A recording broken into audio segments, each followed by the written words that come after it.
Okay, hello everybody. Here we are working on this HW90 again. I took it out yesterday and shot it at 50 yards and a few other guns, but that group right there above my fingers, those 5 shots, was this HW90 at 50 yards with the 12.65 grain H&N Barracuda green pellet. And that's pretty good performance, but we're going to see if we can do better. If we can't, and if it's worse, well, then it's going to cost $100 to get another barrel. But I've never found a case where cutting the choke off didn't improve the performance of a brake barrel, or in this case, air ram gun. So we're going to give it a try. The client agrees. So here we are with the barrel clamped in the metal cutting bandsaw. We're going to cut off a little bit more than the choke and go ahead and remove all of the front sight dovetail. And I should have measured it to be able to speak cogently about it. The muzzle brake is going to add 3/4 of an inch, and we're going to be cutting off, looks like 1 3/8 or so. Yeah, pretty much exactly 1 3/8. So we'll be 3/8 of an inch shorter than the original overall length, which is really probably unnoticeable. So here we go. This metal cutting bandsaw I found in at a barn sale, and they had stuff strewn all over about a ½ acre, maybe more, of area, just stuff buried in the grass. And I found the base, and then wandering around I found the top part of it, and then wandering around some more I found the motor. So I got the whole thing for $15. So it's kind of a little rough, but it works, does the job.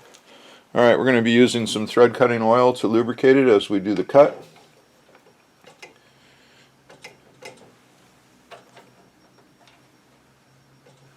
I should show you, it's no sense taking the barrel off of the gun to do this job.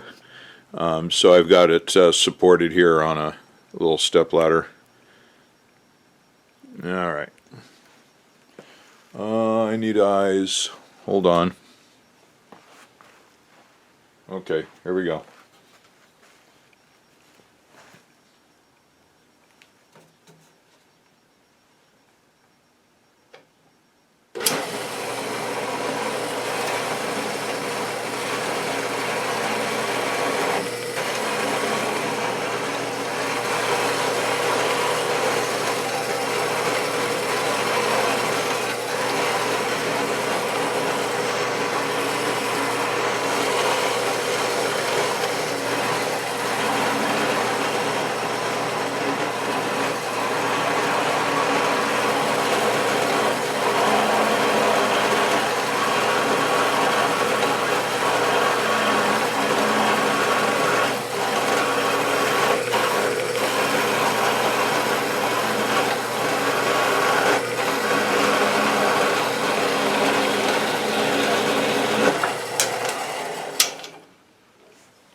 Oh yes, I wrapped a piece of rubber around it.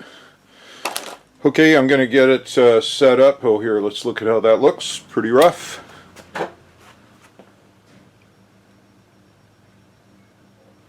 I'll get it set up for cutting the crown and I'll get back to you. Okay, so now I'm set up to cut the crown. Cut off a little piece of the barrel, the choke end, and took off enough to remove all of the dovetails for the front sight. You can see the previous crown I had cut on this piece. And so we're going to use the Mason Reamer. Starts out with this tool. It's got a brush that goes down inside the barrel, which, by the way, I didn't bother taking it apart. It's not necessary to take the barrel off of a gun when using the Mason Reamer. So in fact, I left the whole gun put together, and I got it resting on a block down there on the floor, and I got a sheet of rubber holding it here in the vise. So the first tool is this piece that fits down inside the barrel, and it's got a section here that expands when it's tightened to hold it in there. And It's a little tricky to get it to feed in there.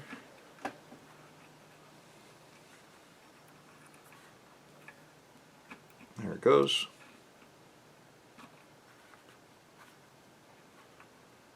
And this end.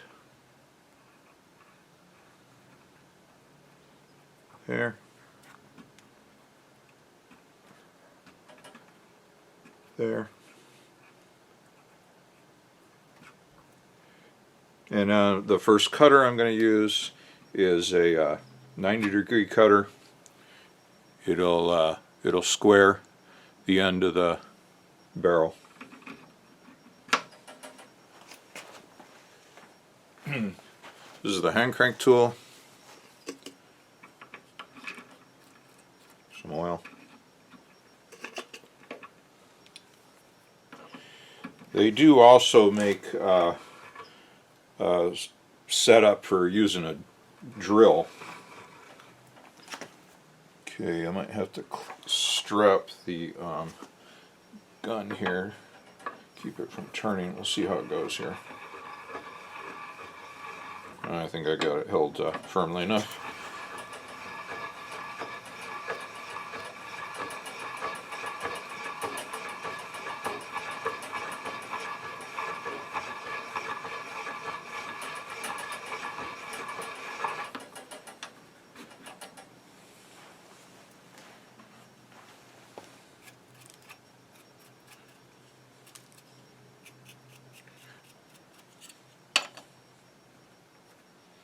I have to pull that back up a little bit here at some point. We'll see how it does. Seems like it's doing okay.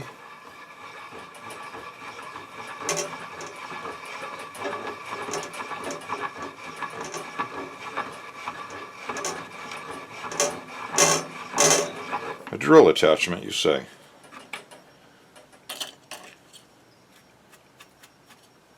Yep, we're cutting through about half of it. So our bandsaw cut wasn't too far off square, and I didn't bother really measuring it and adjusting forever. So I figured the time it would take me to get it adjusted to cut what I thought would be square, it probably still wouldn't be. It'd probably take longer than just doing this. Better get some more oil on it. Oh yeah, it's about 3/4 down now.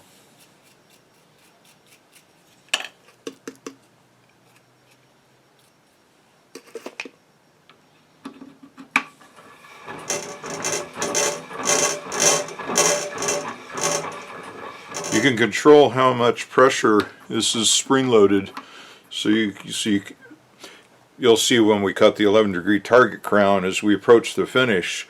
As I turn, I'll slowly ease off on the pressure to get a nice smooth final cut.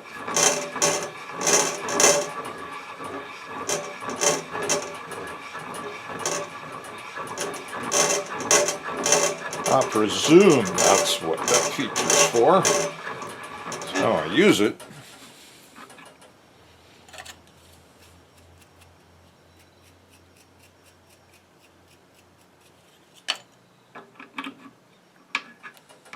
Oh, it's got a little more oil on it.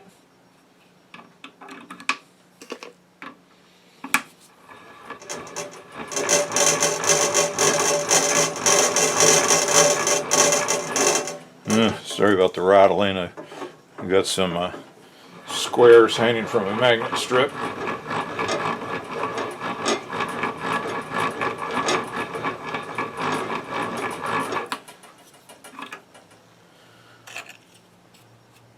Oh, it's looking really close now. Not quite there, but very close. It's pretty oily.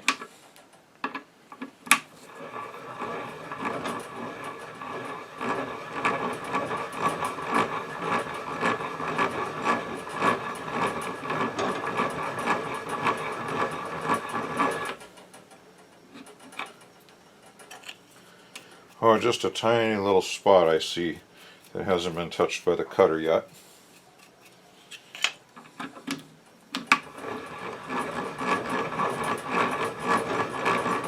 And I think I'll break the outer edge next before cutting the crown.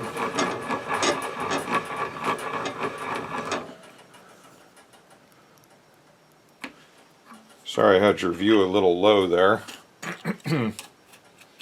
Oh, very close.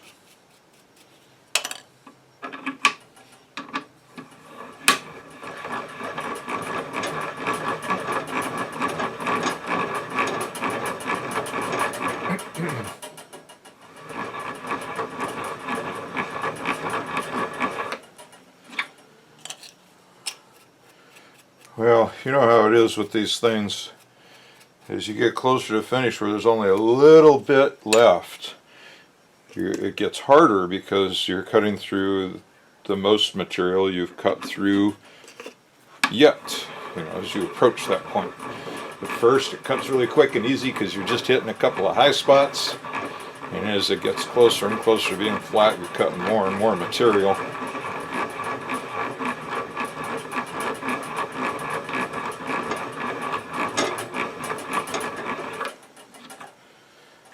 Oh, so close. Why do less than perfect if you're capable of perfection? I gotta switch arms. Or maybe get something to stand on. Drill attachment. Seems tempting.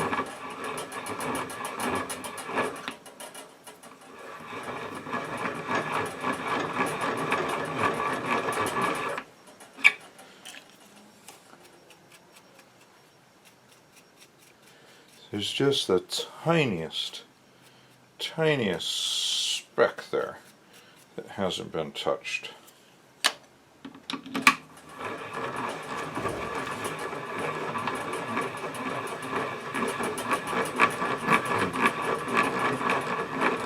Well, I'd love to show you the hairy carry I did in my Air Arms S510 just a little bit ago. I know at some point I double loaded, but I think the prior owner might have done that also, and it looks like that does a lot of damage inside the plastic shrouded end of the barrel shroud. It doesn't make sense, but there's a plastic insert. It probably had ridges in there to work like a silencer. We call it a moderator with air guns. And it was pretty beat up, so then I tried to pull the end cap off by heating it up, and that proceeded to melt that stuff into a big mess, and I could not get the glued in threaded insert off. So it's alright, I just kept melting it out and knocking it out with a dowel and digging it out until it was all gone. And I think the gun might be a little bit louder now, but I don't care. It wasn't quiet to begin with. It's a hunting gun, not a backyard gun. Alright, that looks great. I'm just going to do a final cut with and lighten up on it.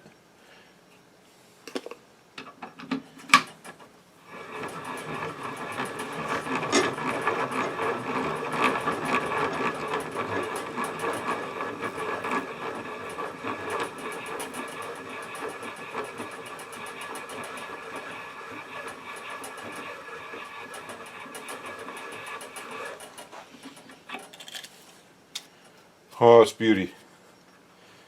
Beauteous. Beauteous Maximus. Alright, now I'm going to cut the outside, put a chamfer on the outside of the barrel. That's going to work out quite nicely.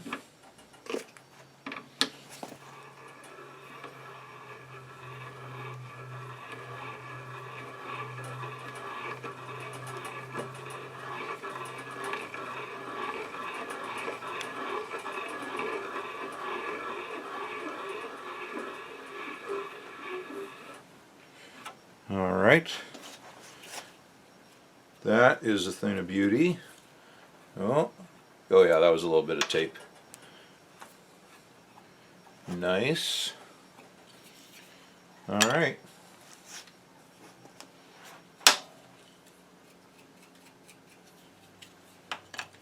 So now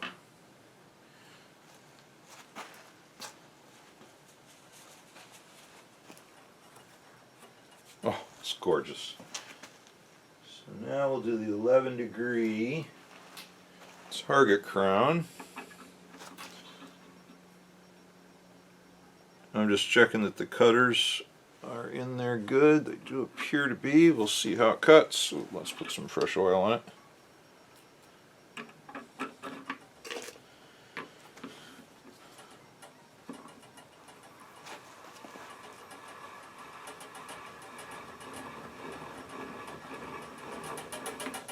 See how it's cutting. It is all the way around.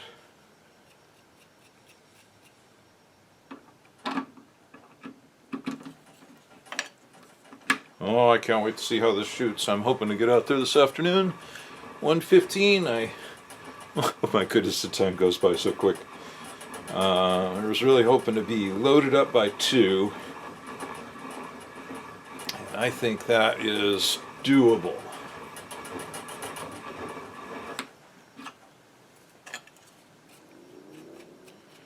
It's cutting.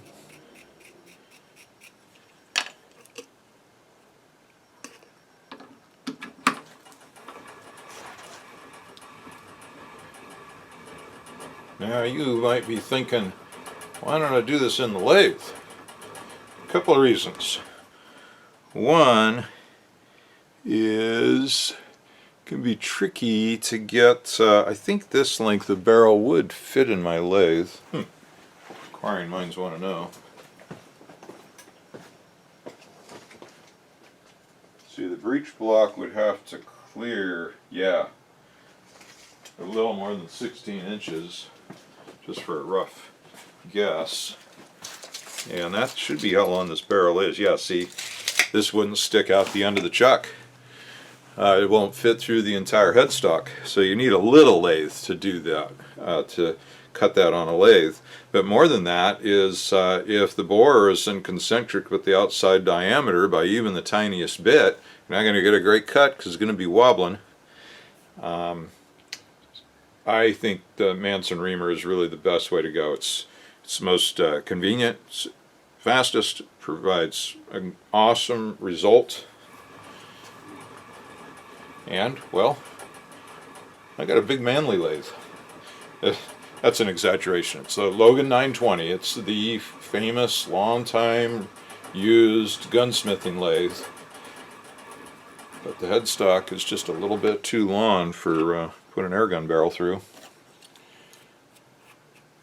And I think the time it would take to get set up for the cut, make adjustments, multiple tools, and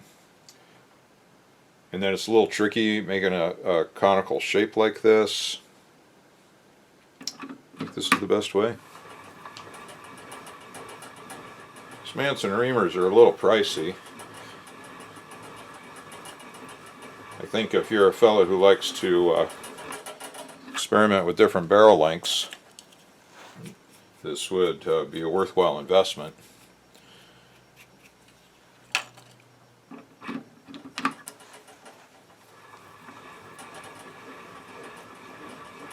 That's why I bought it. But more than that, just about every air gun crown I look at is not that great. Oh yeah, this is looking good. I'm just going to go a little further though. This is going to be hidden underneath not a moderator, but a muzzle brake.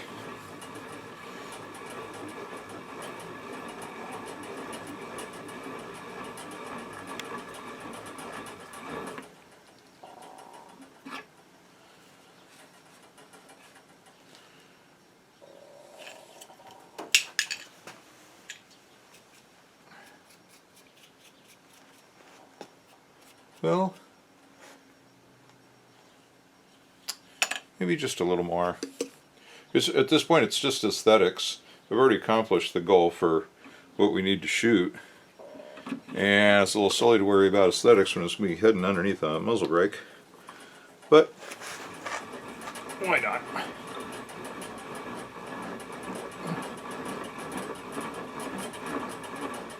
Okay, well, I think I'll go ahead and do a lightning cut, even though I might take another pass at it.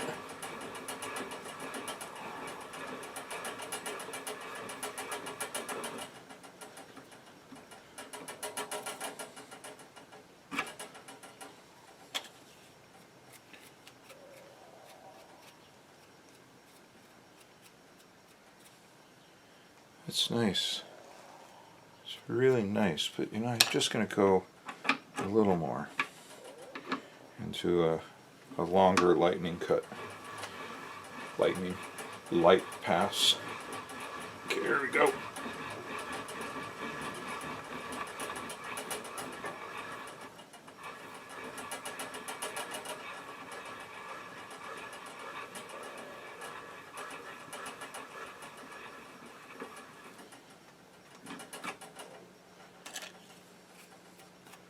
Oh, it's beauty. Very nice. Okay, I'm going to call that done. And the last step is to polish the very end of the rifling part of the crown.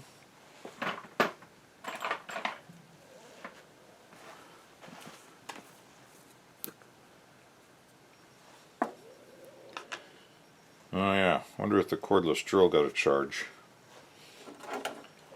Now I'll bring the electric drill over, which spins faster anyway.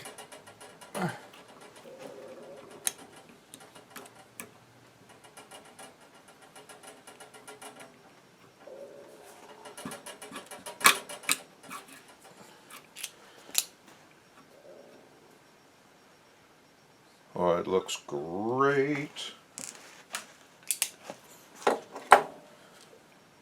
Fantastic.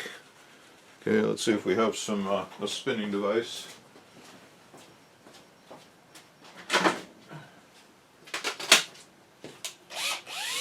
No. I think maybe those DeWalt batteries are just about dead.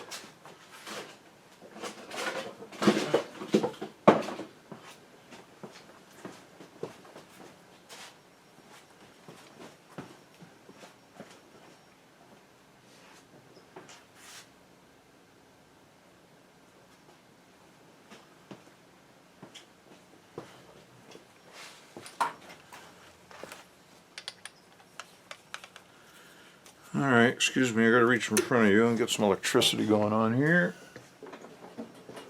Alrighty.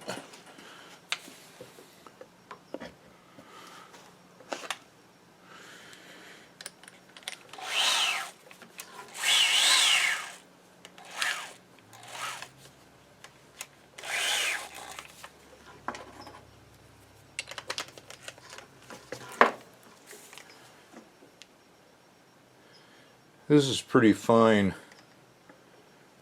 lapping compound. I've got some valve lapping compound that is a little coarser. We'll see how this cuts.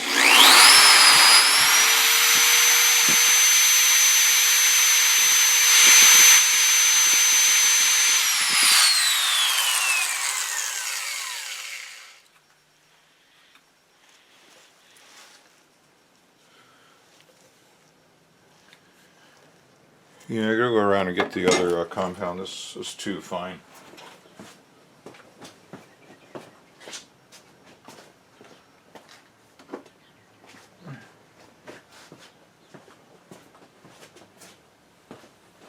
This is valve grinding compound.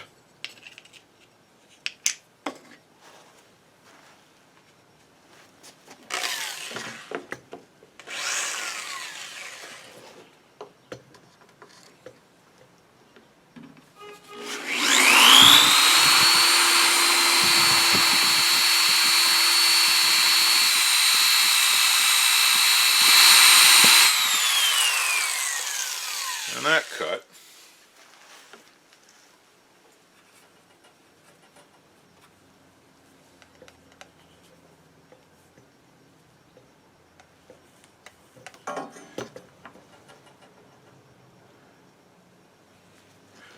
Alright, so I'm going to use a cleaning rod, clean the bore, and use a jeweler's loop on the end of the crown.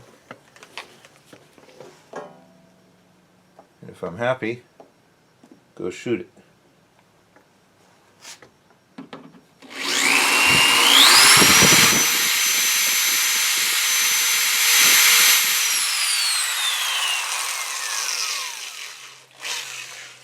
And I will report back later. Oh, the final step for this, boy, I can hardly see it in the camera. The final step is to blue the end, which does nothing for rust prevention. It's just a little bit of extra nice feature. Uh-oh. Sounds like a customer calling. I'll check in with you later. After I cut the crown, I got a phone call, and I realized watching the video I didn't end up zooming in on the crown so you could see it. So I'm just filming this short little clip here, and I'll try to move it around different angles so hopefully the light hits it just right and gives you a good view of the shape of it. I'm just going to kind of move this around in different angles so hopefully you get a good view at some point of how it looks. There's some glare.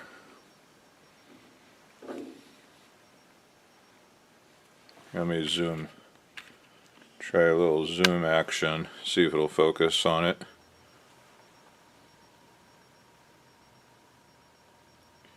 Yeah, it seems to have a hard time focusing at that level of zoom. One more try.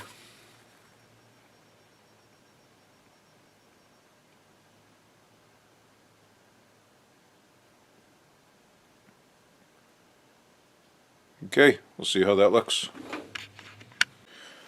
Hello everybody, so I'm all set up to cut the forearm holes in this HW30 stock. This is to clear the brake barrel's breech pivot bolts here, and we'll do that in a few minutes. But I wanted to talk about yesterday shooting the HW90, and it was pretty challenging. This is 50 yards, and this was after having cut the crown off.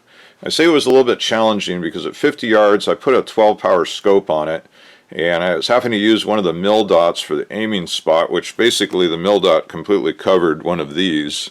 I think a little more powerful scope and being able to use a fine crosshair would probably be better, but we can certainly see improvement. Now there's lots of shots on here that we're trying to get it on paper because the scope is like a mile off from the from where you aim and where it hits, and I didn't want to take the time of shimming it properly and adjusting it. I just wanted to see how the gun was performing.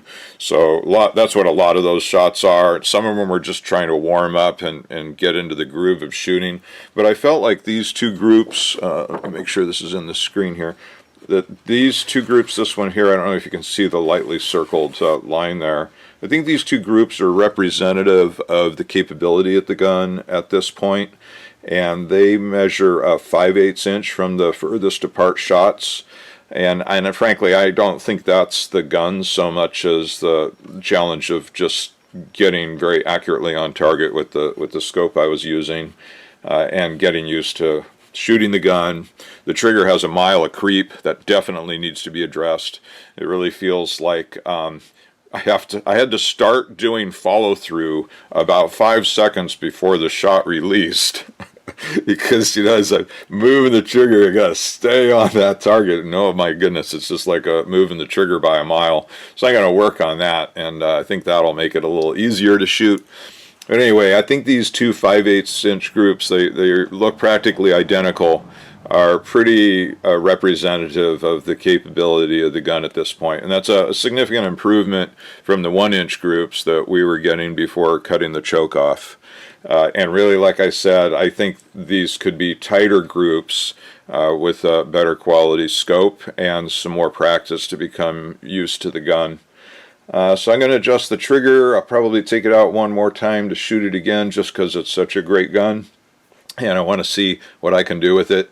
I'd sure like to have one in the collection someday. Collection, I use that term sort of loosely. I don't have many guns, and it's just too unfortunate that my break barrel guns, none of them have stocks, because the factory stocks that were on them all got used as masters, and I never took the time to make myself a stock, so it's on my list of things to do. But anyway, super happy with the performance here after cutting the choke off. Definitely made an improvement. And I'm going to come back in a little bit and we'll do some more sessions on this HW30 as we finish getting the steel down into it and get it glass bedded and start making some rapid progress on this. I'd like to get out of here in the next couple of weeks. Okay, everybody, you'll see me again in a bit.